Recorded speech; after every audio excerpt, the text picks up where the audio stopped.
Hello everyone and welcome to Cisco Interview Series, Darren Campbell. I am Sandra from BT, your technical host for this call. BT are the official communication services partner for the London 2012 Olympics and Paralympic Games. I'm also joined by Jonathan Overend, who is going to be interviewing Darren. For those of you who are new to WebEx, I am going to give you a quick demonstration to get the most out of your call today. If you want to see the speakers up close, please click on the expanding icon next to the video box. To go back to the original screen, just hit Escape. To ask a question to Darren, just type your question in the chat box on the right-hand side. Please select Send to All Panelist options. If it looks like that you've logged out, please look for a white icon box at the bottom of your screen to join the visual WebEx. You should see the green slide on Show. We will be running a couple of polls during today's session, so keep an eye open for them on the right-hand side of your screen. Finally, to be in with a chance of winning a pair of Olympic or Paralympic tickets, you must stay online to the random prize draw at the end of the call. Thanks everyone, enjoy the next 30 minutes. Jonathan, over to you. Thank you very much, and hello everybody. My name is Jonathan Overend, and I'm delighted to be hosting the second in this series of Cisco interviews leading up to London 2012, and our guest today needs no introduction from the world of sprinting. Is there anything this guy hasn't won? Darren Campbell is with us, and we'll hear and see Darren in just a few moments' time. Just to let you know that we're using Cisco WebEx and BT's online event solution for this second interview of the series today. Stay online for the next half an hour or so, and you'll have a chance to be entered into the prize draw for tickets to London 2012 Olympic or Paralympic Games. And over the next half an hour, we'll be hearing about Darren's career, his thoughts building up to the Games this summer, and also your chance to put questions to him as well. Plenty of time this lunchtime, so we've got the top 5 questions as submitted on the Cisco London 2012 site. You can also type your own questions as we go along using the chat box on the right-hand side of the screen. You need to press Send to All Panelists, and those questions will come through, and we'll put the very best of them through to Darren over the next half an hour. So first of all, we'll check that Darren can hear us all right. Darren, are you there? Hello, how are you? Great, and we'll see Darren in a few moments' time. Just to let you know before we go any further, what's making this webinar possible. This is the second in our Cisco interview series about sports people's unique journey to the Games and their unique stories as well. Your chance to put questions directly to them, like I say. The technology that's helping make this happen is Cisco WebEx. It's powered by BT's online event solution. Businesses already use WebEx for easier, more productive ways to connect and collaborate with anyone, anywhere, anytime. I'm just back from the Australian Open in Melbourne, on the go from the airport, and we've got WebEx set up, we've got the conference call set up as well, and I know I haven't got much of a tan, but that just goes to show how hard we've been working. A couple of fantastic matches towards the end of the tournament, of course, and we're looking forward to a great season in tennis. But today, very much looking forward to talking to Darren about athletics, and if you like what you see today, you can take the WebEx free trial, which you'll be automatically diverted to once you leave this event. So, Darren Campbell, if you're not aware, Darren's a former Olympic sprinter running in the 100 and the 200 meters as well as the sprint relay, silver medal in the 200 at the Sydney Games, gold medal in the 4x100 at the Athens Game, as well as European Commonwealth gold medals. I mean, I could take up the whole of this 30 minutes, Darren, going through your CV, but I think that would be a bit dull. So let's crack on, and let's join Darren, and at the click of a finger, let's see him now. Darren, great to see you, man, and you must be really excited going into Olympic year. You're talking to us not far away from the Olympic Stadium itself. How much buzz is there about the Games coming up? I think everybody's totally excited. It's finally the year of the London 2012 Olympics. We've waited a long time. A lot of people have said maybe we shouldn't have the Olympics and all of those things, but it all doesn't matter anymore because it's, as I say, it's the year of the Olympic Games, and we're here using this fantastic technology, and I think that's what the Olympic Games is all about, seeing fantastic and new, amazing things, and I'm very excited. like you say, there have been the doubters, but when you're in amongst it, as I was a little while ago, and you're down there in the heart of it in East London at the moment, and the Olympic Stadium, you can probably see it rising in the distance, it gives you a real buzz, doesn't it? And it sort of eliminates those doubts and makes you think this is going to be a great thing for the country. Well, I remember flying back from the World Championships in Daegu, South Korea last year, and as we were approaching Heathrow Airport, we actually flew over the stadium, and I took a photograph because I was so amazed how far forward we are with regards to the stadiums, the Olympic Park, and I think it's at that moment that you realise that this is going to be a once-in-a-lifetime event, and if we totally embrace it and just enjoy it, I think it will be an amazing 3 weeks. And you have experience of, what, 3 Olympic Games as a competitor and others as well, you know, since then. How do you think London will compare? I mean, will it get anywhere close to Sydney, do you think? Well, I think Sydney's the benchmark, don't get me wrong. I was fortunate enough to be in Beijing, commentating with your good self for 5 Live. And that was amazing, but I think the people of Sydney and Australia fully love sport and get sport and understand what sport is all about, and I think that's what's going to make this London Olympics so special. The fact that people are upset that they can't get tickets kind of tells you all you need to know. Everybody wants to be a part of it in some way, shape or form, and that's what's going to make this Olympic Games, I believe, the best ever. And of course the track and field is absolutely central to it. It's what we all love, to get inside the stadium and see the runners and the jumpers and the throwers. And we've got a good team building, haven't we? It's been a successful last few years for Team GB. Are they going to peak at the right time, do you think?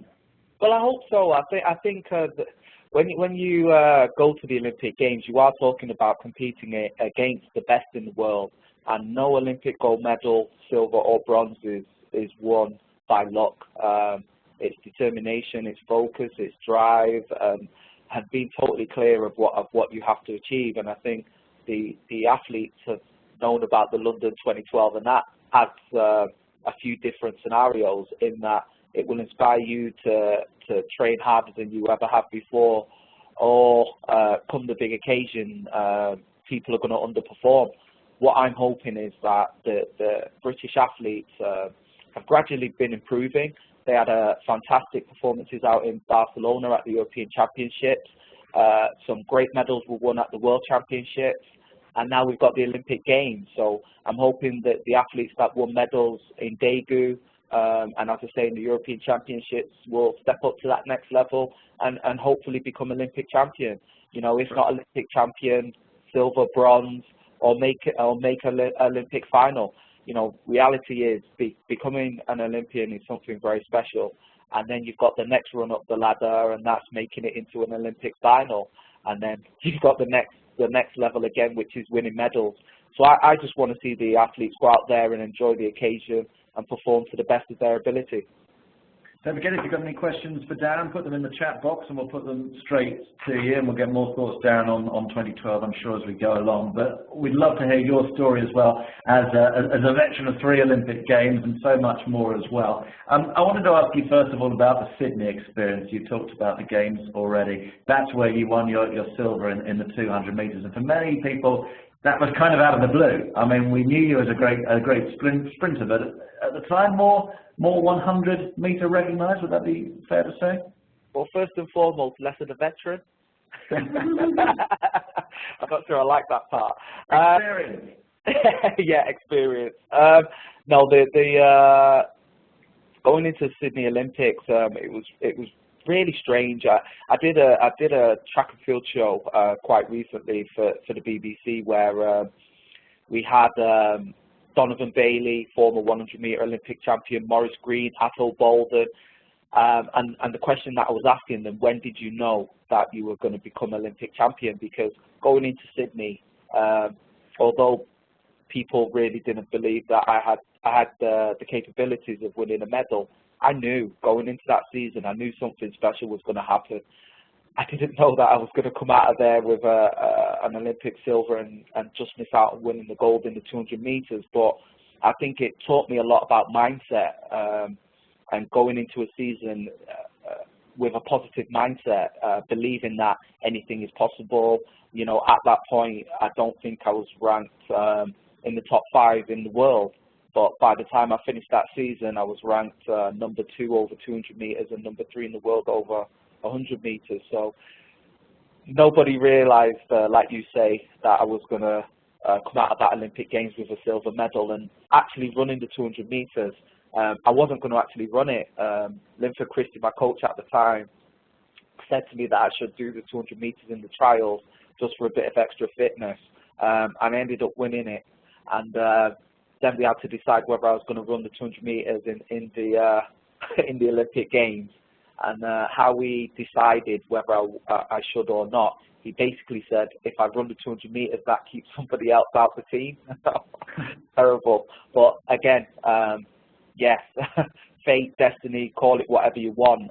Clearly, I was only ever going to win a medal in that Olympic Games in the 200 meters. And I learned so much from making the 100-meter Olympic final.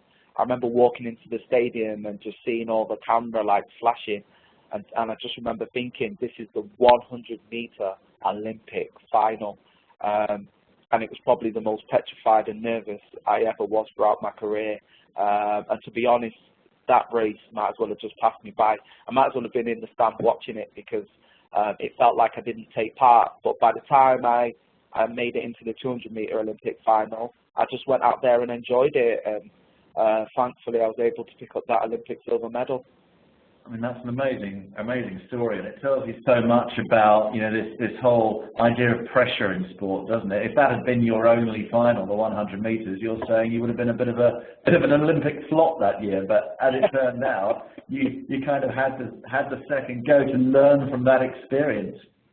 I think that's what top sports people and business people are able to do. You know, reality is in life you're going to make mistakes, and I always say to young people who I mentor and speak to, don't be afraid to make mistakes. You learn so much through adversity and by making mistakes. I never learned anything when I won. I was too busy celebrating and enjoying the moment. But through adversity and disappointment is when I learn, and that's when people learn. And the strong will come back stronger than they were before. And fortunately, they're the lessons that I learned as a sportsman, and I was able to put that into practice come the 200 meters. Great advice. Now, talking of making mistakes, when I think about the British 4x100 meter sprint relay team, at about that sort of time, you were always dropping the baton. It was always going wrong, and no one was ever thinking that you'd do what you did in Athens, which was winning gold. So tell us about that experience, you winning the gold medal, and you know, how everything clicks on the day to put those disappointments behind you. I guess the crazy thing with athletics, and especially sprinting, is all of a sudden you have to go from having guys as your rivals, and then they have to become your teammates. And I think that's one of the first hurdles that you have to overcome. Whatever animosity or whatever you feel about anybody, you can't bring it into the relay team because we have to, first and foremost, become a collective team. We kind of knew from '97 that if we were able to put in the practice that was needed, that potentially we could threaten the best relay teams in the world. So a lot of people look at 2004 and go, oh, you know, where did that come from? Well, we're actually European 4x100 meter record holders. So people always look at the bad things that have happened, i.e. the baton dropping, but we'd come second in the World Championships on numerous occasions behind the Americans. So again, it teaches you a lot about preparation. So in a lot of people's eyes, that gold was a surprise, but to us, we knew that if we kept on going, kept on believing, kept on working hard, kept on believing in the coaches, had faith in each other, that on any given day, anything is possible. And as I say, we'd ran the Americans close. We went in there with a game plan. We knew we had to give Mark Lewis Francis a lead because Maurice Green, the fastest man in the world, was on last leg. So it's about having a plan, setting out your plan, and hopefully then the plan going exactly the way you hope, and that's what happened in Athens. We managed to give Mark Louis Francis the baton with a lead, and in that he was able to keep hold of that lead, and yeah, we became Olympic champions. It still feels strange saying that. It's crazy. And do you know where your Olympic medals are now, Darren? Normally, no. I have to, because I spend so much time going to schools and working with young people. If I'm totally honest, sometimes it's in my bags, and my pleasure now is from watching young people's faces when they see the Olympic gold medal, or they get to hold the Olympic gold medal. That's what gives me my pleasure now. So I've actually got it here. Do you want to see it? Yeah, absolutely. And it was quite told me you had them with you, so can't we don't see them? Give them a dangle. There it is. Right, there's the goal. Awesome. How about that? Great. Darren Campbell, Olympic gold medalist. All right, there we go. Everyone wants to see your face again now, Darren, so get that one out of the way. Talking of the relay, we're asking all our guests in this interview today about the role of technology in sport. How much did technology play in planning your sprint career, and the coach's use of technology particularly? Technology was vital, I guess, for me. When I won my Olympic silver over the 200 meters in 2000, I was fortunate enough to be based at the university in Cardiff, UWIC, and they had force plate platforms. And what I was able to do is work on the force plate platforms to measure the amount of force that I needed to generate out of the block, so I didn't waste any energy. So that's when I first got involved in using technology. And then with regards to the relay, we were able to see how quickly we could exchange the baton, and we were able to measure it, again, which helped us come that final in 2004. Through that technology, we were able to make sure we didn't waste any tenths or hundredths of seconds. And again, you set out with a plan, and through the technology and the understanding, we were able to realize how quickly we could actually exchange the box. And over time, you get the confidence that, you know, under pressure, you'll be able to execute that perfectly. And as I say, we were able to do that. Looking ahead to London 2012, then, who are your picks? I see Akan Azar on the chat box to the right of the screen has asked you this. Who do you fancy for the 100 and 200 metres? Is it Bolt and the rest, or do you see people challenging him? With the 100 metres, the one thing I can tell everybody is 99.9% of sprinters get nervous. Doesn't matter whether you're Usain Bolt, you live for Christie, Darren Campbell, doesn't matter. You get nervous, and when it comes to the Olympic Games, that the nerves that you feel are intensified. I'm going to try and explain when I say nerves. It's a type of nerves where, one, you don't want to go out there and race. Two, you try and pick up the blocks, and all of a sudden they feel like they weigh 100 kilograms. That's the type of nerves that we're talking about. Talking about being stood on the line and it feels like your heart's going to leave your chest. So first and foremost, you've got to be able to deal with the nerves. So then that brings you down to experience. Who are the people in that potentially who will make that 100-meter Olympic final who have got the experience? Well, obviously Usain Bolt. Then you've got Johan Blake, having become world champion due to Usain Bolt false starting in Daegu. He's now going to be a threat. And then you have to look at Tyson Gay. Tyson Gay coming back from injury, missed most of last season. He will come back very, very hungry, very fresh, and he'll be looking to show everybody that he's still a contender. And then you've got the man who I believe is probably the most talented, but again can't handle his nerves, and that would be Asaf Powell. He is the athlete who, when he runs, he looks like he floats and all of those things, but then put him in a world championship or Olympic final and it all falls to pieces. If he's able to deal with those nerves, then he can win it easily. But I think Johan Blake is going to surprise everybody. And what about the Brits, Darren? Unfortunately, I think it's going to be difficult for the Brits. I think realistically, I'd like to see them make it into the final. I think come London, the time that'll probably win the 100 meters will be anywhere between 9.5, 9.6, 9.7. For any of the Brits to go from what their current personal bests are to knock off maybe 5/10 is going to be difficult to do in 9 months. That's why we love sport, because sometimes things look impossible and then people go out and make the impossible a reality. So I wouldn't rule anybody out. I think it's a case of looking at the likes of Mark Lewis Francis, already an Olympic champion in the 4x100 meters, started off his indoor season extremely well at the weekend in Glasgow. Then you've got Harry Akin-Zaiti. We've got a lot of good talent. They're a little bit young, and this Olympics may be too soon for them. We're going to go on to talk about what you're doing now, and I know you do a lot of work outside of track and field as well. A lot of football clubs benefit from your advice. This in from Anthony Tiernan on the chat box. You must have met loads of great people in your life. Who has left the most lasting impression on you?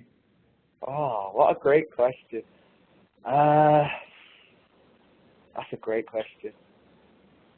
It's only a great question if it gets a great answer, Darren.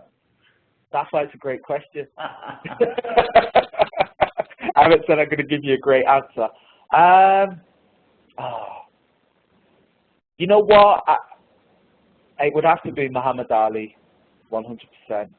I think he set the benchmark to what we all try and reach as a sports person.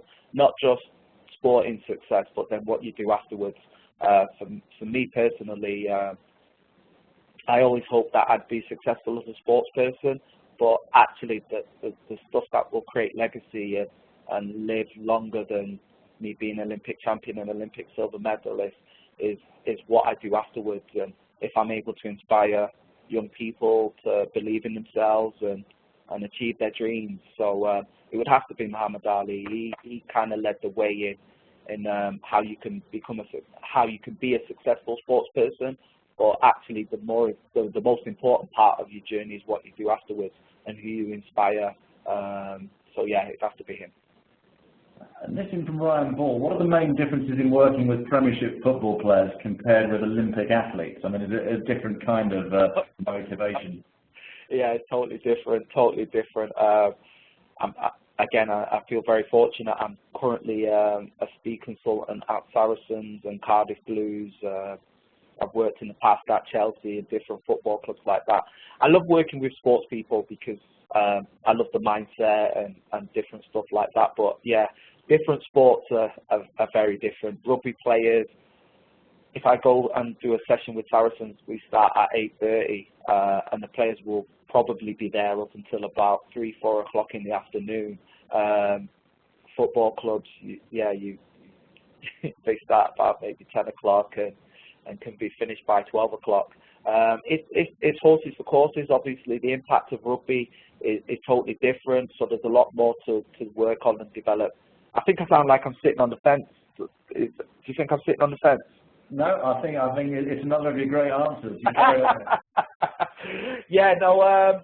But I love the way you're painting the picture of the Premiership footballers only doing 2 hours work a day for all their money. Yeah, but what I was going to say is that the one thing I'll say about football that I've seen over the last few years is that the football players are because they're becoming more athletic, then the type of work that they do doesn't stop anymore at the training ground. So a lot of players will do the session at the club, but then also do extra sessions. And I think that's where I've seen the football mentality change.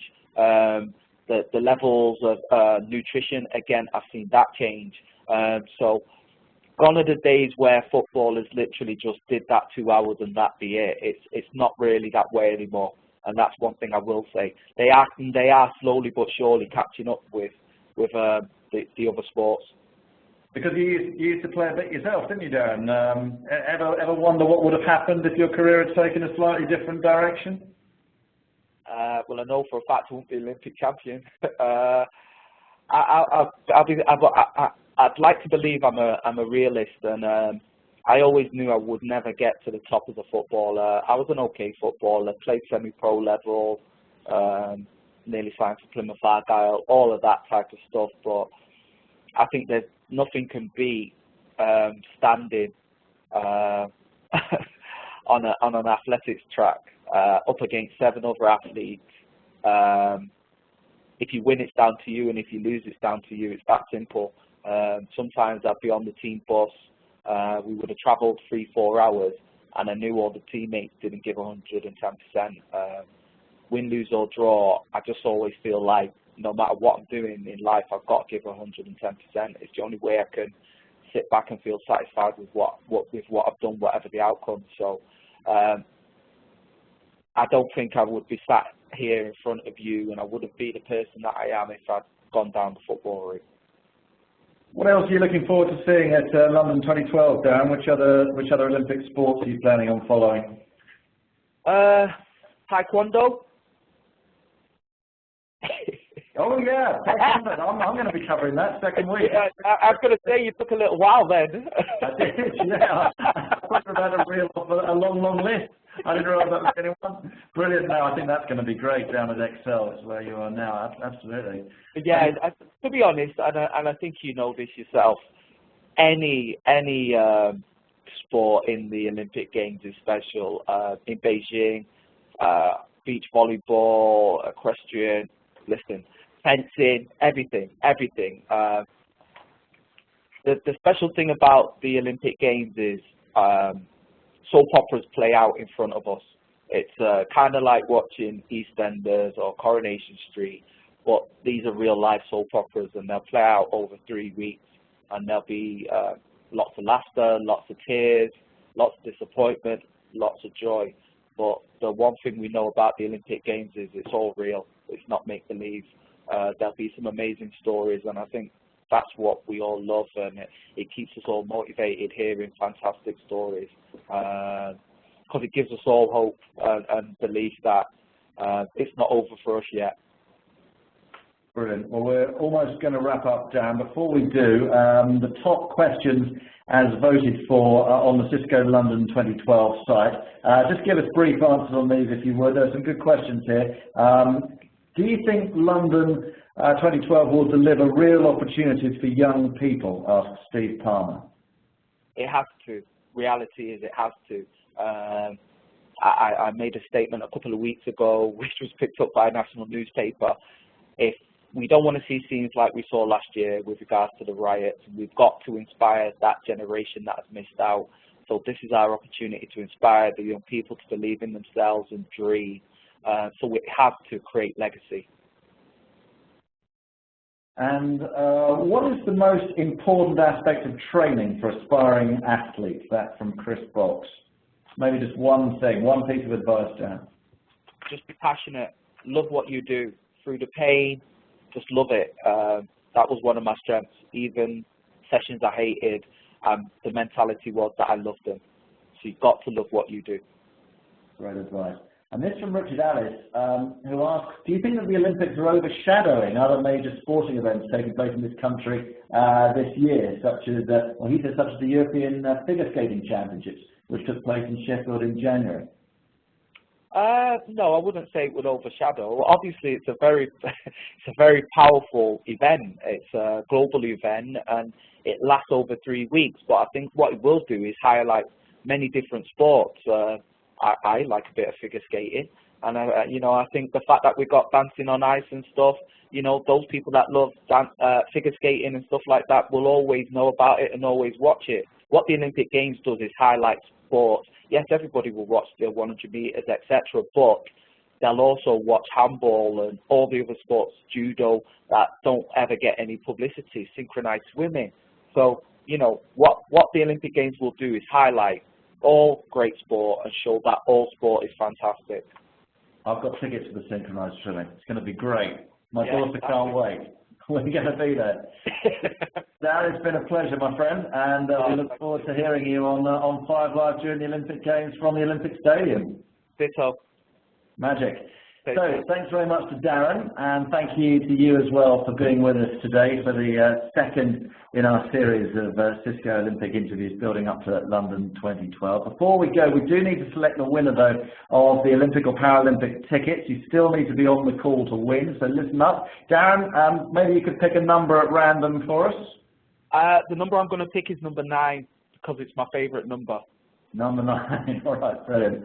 He would have been a centre forward if he had gone down the professional football.